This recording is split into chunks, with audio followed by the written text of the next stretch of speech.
Éco du net Sophia Ba ñu ñëwaat ci lan moo gën a fës ci internet bi. waaw Aminata tey nag dañuy waxtaane wala dañuy topp waxtaanu internautes yi ci benn sujet bu sensible bu délicat sujet boobu moo di la situation dans le sud du pays là-bas en Gambie et même dans la région de Ziguinchor. On a Hamid qui déclare lui son avis après la mort des soldats des militaires là-bas en Gambie. L'engagement subit de l'armée en guerre en Casamance contre le MFDC est très insolite. Au nom de quoi, après plusieurs mois ou des années d'accalmie, Macky Sall et son armée sont dans la machination militaro-politicienne d'après moi. On a Seydou Tal Mbaye qui répond: l'accalmie a toujours profité au MFDC. Mais s'il y a trafic de bois, l'armée a l'obligation d'intervenir et on doit l'accompagner. Abi Boulahi Maïga Momnen, nous au Mali, on se plaint que l'armée ne parvient pas à intervenir à certains endroits et vous plaignez des capacités de votre armée à s'engager. Ça prête à confusion. Moussa Abi qui dit en tout cas, on doit un grand respect à l'armée nationale. Il ne faut jamais en faire un enjeu politique. Adiba qui dit l'opposition vient de gagner une élection. Les institutions de ce pays fonctionnent. Arrêtez de les discréditer et de tout politiser. Il n'y a pas d'armée de Macky Sall, c'est une armée nationale, des gens qui servent ce pays et ne sont pas moins patriotes que vous. Altérité, mon nez, vraiment. J'ai aussi entendu la théorie inverse. La victoire d'Ousmane Sonko aurait réveillé l'ardeur des rebelles. La question de la rébellion est suffisamment sérieuse pour mériter un consensus national. Gis nga ko Aminata sujet bi nga xamanteni dafa xaw sensible ci dëkk bi parce que voilà on ne souhaite pas que la situation dégénère. Xam nañ zone bobu nu mu sensible depuis des années et des années et que la situation ne doit pas dégénérer, la situation ne doit pas être incontrôlable. Ñenn yi naan oui, il ne faut pas de politisation de l'armée. Defe naa ni armée kenn mënu ko wala kenn waru ko mën a politiser. Ce qui est sûr, c'est que l'armée est là pour défendre les populations et en tant que patriote. Donc on doit, je suis d'accord avec internaute bi nga xamanteni on doit un certain respect à ces soldats-là qui risquent leur vie tous les jours pour ne pas en tout cas mêler une certaine politisation parce que suñ ko defee c'est dangereux parce qu'on ne sait pas jusqu'où ça peut aller. Stabilité au Sénégal dañ ko war a maintenir. Des fois on oublie un peu que la Casamance est une zone un peu ñeneen dañuy naan une bombe à retardement etc. mais on ne l'espère pas. Mais en tout cas man li ñu gën a yitteel je pense mooy stabilité au dëkk bi yëpp quels que soient les endroits. Voilà, Sophia, ce qui se passe en Casamance, c'est vraiment déplorable. Pour reprendre les mots de Robert Sagna, moom mi nga xamantene moom lañu denk pour lu jëm ci processus de paix bi ñu dox ko fofu Casamance ba dal del soit Casamance li fa am c'est près de 4 décennies 40 ans ñuy nemmeeku li nga xamantene moo di ay jafe-jafe am Casamance des générations et des générations dund nañu jafe-jafe yooyu ay xale judd nañ fa ba màgg am ci famille mais ci jafe-jafe yooyu la ñu nekk ci fitna boobu la ñu nekk. Je pense que ni xool naka la ñu mën a def ba jàmm dellusiwaat Casamance dal dellusiwaat fa ndax Casamance nekk na région boo xamante ne région bu am solo la bu am dayo la ci wàllub économie ci Sénégal ndax ni muy participer ci économie Sénégal région bu am dayo ni ñu koy waxee le sud du Sénégal dafa nekk benn partie boo xamante ne partie bu am importance la ci Sénégal du point de vue ñi nga xamante ne moo di climat bi Pape Ibrahima du ma bàyyi ma wax loo xamante ne waaw voilà ressources yi nga xamante ne ñoom ñoo fay jógee je pense que ni war nañ koo mën a développer wala bokk ñu taxawu ko ba dal dellu siwaat fa ba li nga xamante ne ñooy sénégalais ñun ñëpp ñu mën cee bénéficier wu rawatina ñi nga xamante ne ñoom ñooy doomu Casamance. Ñu ngi wax aussi affaire armée ni ñu koy wax seen ni ñu leen di bàkkee armée et nation la ñu wax armée et nation bu ñu ko waxee mooy ñu protéger li nga xamante ne moom moo soxal askan wi. Je pense que ni bu ñuy protéger li nga xamante ne moo di coupe de bois bi dañuy protéger environnement bi te environnement bu ñu ko protéger pour ñëpp la du pour armée bi du pour Macky Sall du pour Ousmane Sonko. du pour keneen pour askan bi yëpp la. Je pense pas que ni affaire politiser armée mën na nekk ndax armée ñi nga xamante ne ñoo di armée bi ñoom seen yoon nekkul ci politique. li nga xamante ne moom mooy doxal askan bi moom moo leen soxal moom moo waral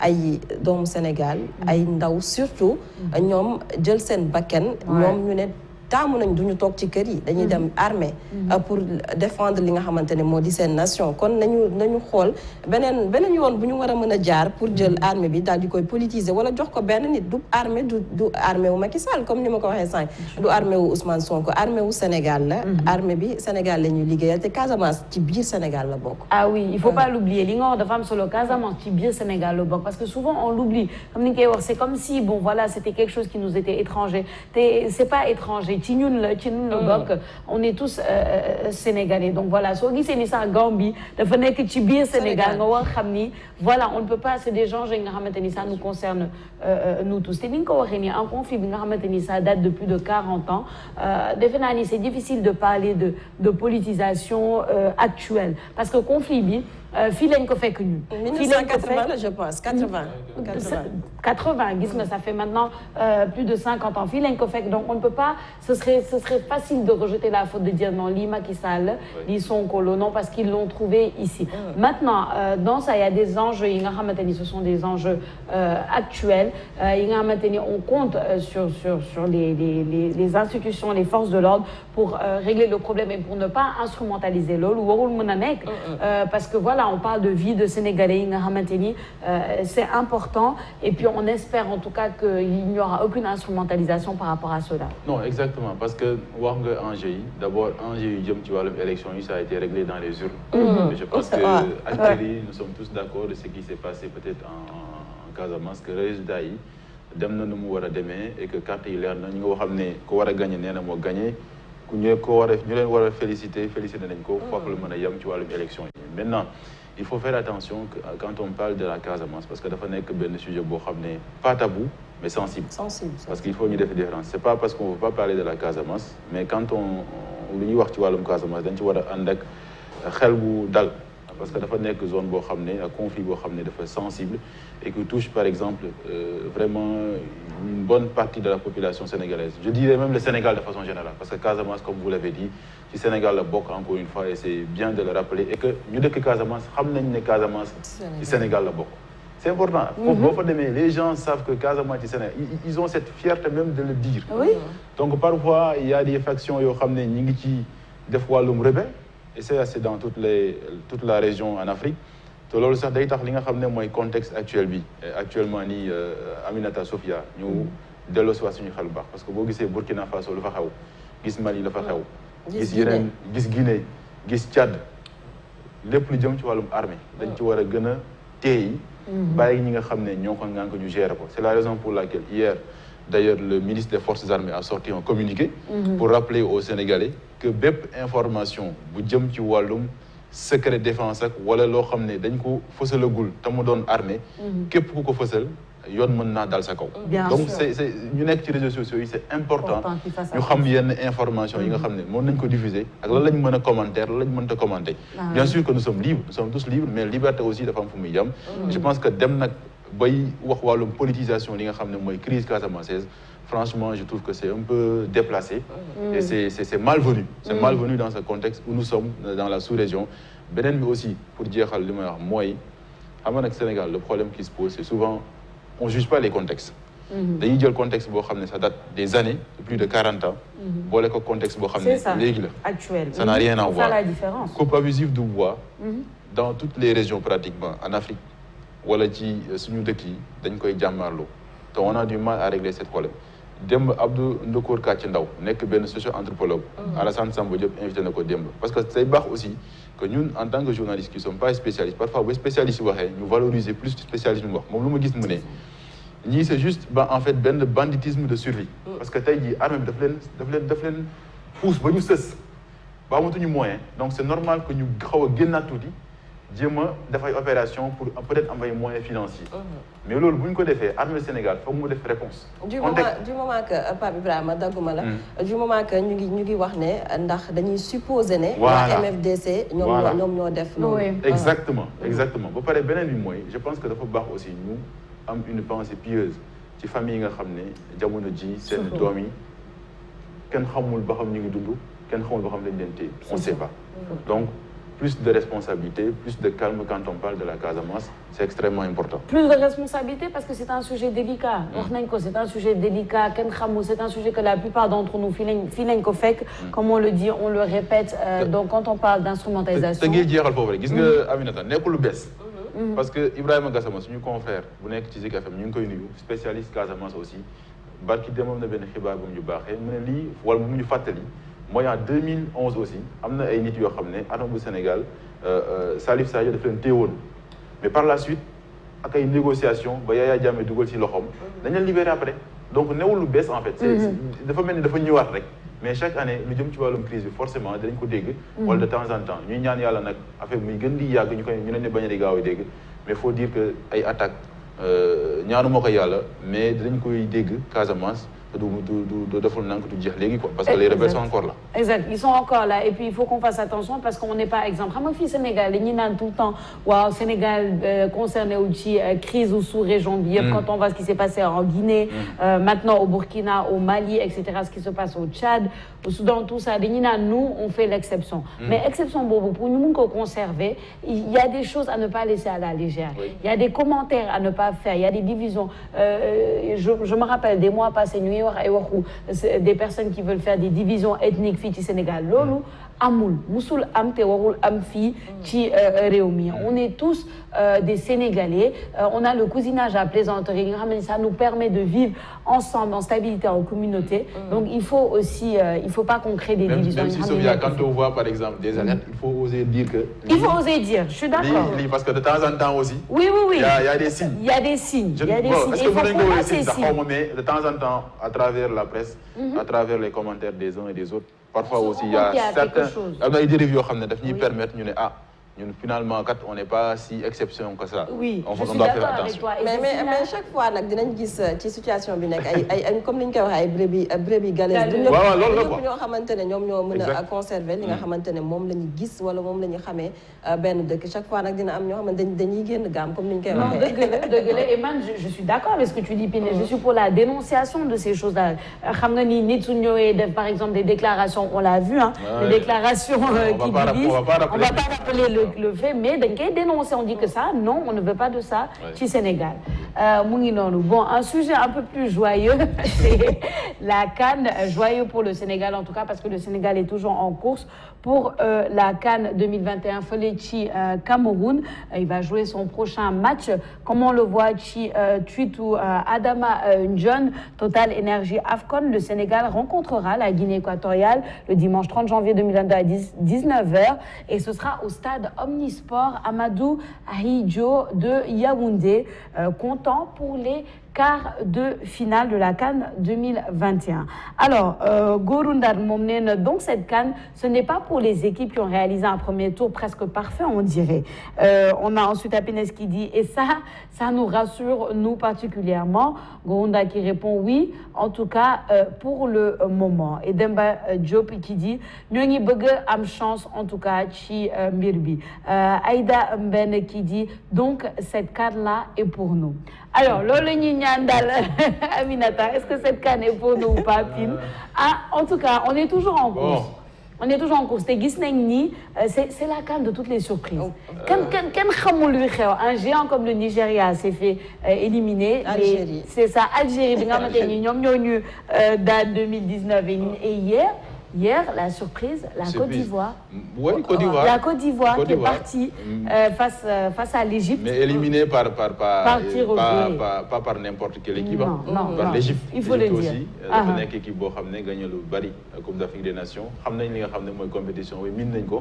Égypte et Sénégal ñoo war a daje li nga xam ne mooy barrage Coupe du monde donc Sénégal yi nañ ci bàyyi xel bu baax. en tout cas daal une fois waajal bi bu baax donc démb bari na Sénégalais yi nga xam ne comme genre Moussa Fall yi dañoo jàkkaarloog seen télé doon supporter Guinée équatoriale parce que jàpp nañu ne ñu am Guinée équatoriale moo gën ñu am Mali parce qu'avec le contexte sous-régional xam nga début beeg yooyu ça allait être un peu compliqué parce que suñu match ak Mali souvent day jafe lool même petite catégorie souvent maliens yi dañuy gagner donc loolu mu nekk loo xam ne bon je ne dirais pas je suis pas en train de taquiner nos amis maliens mais daal jàppale na daal ñun pour man Guinée équatoriale c'est quand même une équipe boo xam ne war nañ ko mën a gagner. Ah mais Guinée équatoriale bi ñu gis démb tamit pendant toute la CAN. D'accord non mais je veux dire boo xoolee quand même je pense qu'on a les ressources et les moyens pour battre pas forcément en fonction suñu équipe bi nu muy jouer depuis le début de la Coupe d'Afrique des Nations mais je veux dire quand même on a les armes pour battre quand même benn équipe boo xam ne moo mi ngi mu mel ni Guinée équatoriale c'est vrai que jouer nañ nañu mën mais c'est une équipe défensive je trouve et que attaque bi parfois des na donc c'est aux Sénégalais de s'imposer. Mais ils n'ont pas le droit à l'erreur. Kan moo éliminé quelle équipe a éliminé l'Algérie? Xam nga soo xoolee loolu c'est pour ça que ñii dañuy naan y a plus de petite équipe man xamatuma je n'ose plus dire équipe bi war nañ ko mën a jël équipe bi j'avoue que l'Égypte me fait très peur man l'Égypte me fait très peur la Côte d'Ivoire me faisait très peur maa ngi naan ñun suñu tadee surtout la Côte d'Ivoire que j'ai vu jouer avec l'Algérie la dernière fois dama ne mais vraiment ñii suñu dadee ñoom ça va être compliqué mais après j'ai vu le Sénégal aussi contre. c'est vrai qu'on doit être modeste. On doit être modeste équipe bi nga xam ne yow da nga jàpp ne da nga ñëw pour gagner Coupe d'Afrique. da ngay xeex mel ni Sénégal ak joueurs yi nga am face ak Guinée équatoriale jàpp naa ne quand même Sénégal moo bu nekkee 50 dañ ko ci wàllum pourcentage jàpp naa ne Sénégal quand même au moins c'est à 70%. mais xam nga Pape Ibrahima problème bi mooy lan mooy que ni Sénégal dafa nekk ci difficulté. ci compétition bi lan la lu tax parce que dañ ko jàppee favori. c'est ça le problème équipe yëpp dañuy naan man bu ma tasee ak Sénégal dinaa def sama kéemtalaay kàttan. ba Sénégal bu ma naree dóor sax du ma dóor yu metti mais Guinée équatoriale bi ñu gis. non am nañu rythme. mais Pape Ibrahima un match n'est jamais gagné. c'est vrai je suis d'accord avec vous je dis faut être modeste. je suis assez prudent mais je me dis peut-être que Sénégalais yi pour man philosophie bu ñu war a yor ni mooy lan dañuy dem pour duma Guinée équatoriale. Parce que déjà c'est une chance d'abord de jouer contre Guinée équatoriale. en quart de finale. Quart de finale. Oui. Parce que newul équipe bu ñu xaar Sénégal mënoon na dal ci Égypte mënoon na dal ci Algérie mënoon na dal ci Maroc. wala Mali. Mali ça allait beaucoup plus compliqué mais ci Guinée équatoriale daal je ne suis pas en train de sous-estimer Guinée équatoriale parce que cette équipe bu ñu ñëwee ba quart de finale ça veut dire qu'ils ont montré des choses. mais je veux dire que Sénégalais yi tey jii position bu ñu taxawee wax fa dëgg yàlla. par rapport ak possibilité yu ñu waroon mën a jouer ay Malek ay Tunisie ay même Gambie. qui jouent très bien. Guinée équatoriale pour man c'est prenable. Ouais. Bon, c'est prenable. On espère qu'on va le prendre. Pourquoi vous n'êtes pas confiant? Parce qu'on n'ose plus, on ne sait plus ce qui se passe en fait. Surprise d'unité de football. Et puis on a vu que bon, c'est vrai que nous on a encaissé aucun but belé qui calme, tant mieux. Mais on a vu que ça n'a jamais été évident. Le Zimbabwe, ça n'a pas été évident. On a quand même fait un match nul avec la Guinée, la Guinée-Conakry. On a Malawi aussi match nul. Peut-être un signe du destin. Sénégal, gis nga sànq ci revue bi depuis 2002, Sénégal joué 4 matchs, t'as encaissé le but. Oui. Et 2002, on était en finale. J'espère que cette fois-ci, on va remporter la finale. Ah, j'espère. On l'espère. On souhaite bonne chance aux Lions et on espère que voilà, on va dépasser même les quarts de finale, les demi-finales et la finale carrément. Le match c'est prévu donc ce dimanche à 19h. Oui, à 19h, Falechi, Cameroun et puis on souhaite bonne chance à tout le monde et voilà. Que le meilleur gagne. Que le meilleur gagne. Soyons fair play. Loolu mo nekkoon en tout cas xibaar yi gën a fës ci internet tey Aminata. mu ngoog Sophia Ba jaajëfal ko bu baax xibaar yi gën a fës ci internet bi mu jeexalee ko li nga xamante ne moo di Coupe d'Afrique des Nations CAN mi Sénégal Guinée équatoriale kon dimanche bu 19h jotee dañu koy amal ñu nuyuwaale waa Guinée équatoriale rawatina suñu sama doomu baay bi nga xamante ne moom lañ fa gis démb ci défenseur équatorien ki fa sant Ndong mu nuyuwaale ñun ñëpp benn la parce que parfois tu vois des noms yoo xam ne tu dis mais ñii ñun lañ sàcc wala ñun ñoo sàcc bi ma ko gisee j'étais tellement surprise mais bon Ndong ñu ngi koy gis au Gabon kon bu ñu ko gisee Guinée équatoriale tamit santo Ndong Kaga Santos Kaga Santos aussi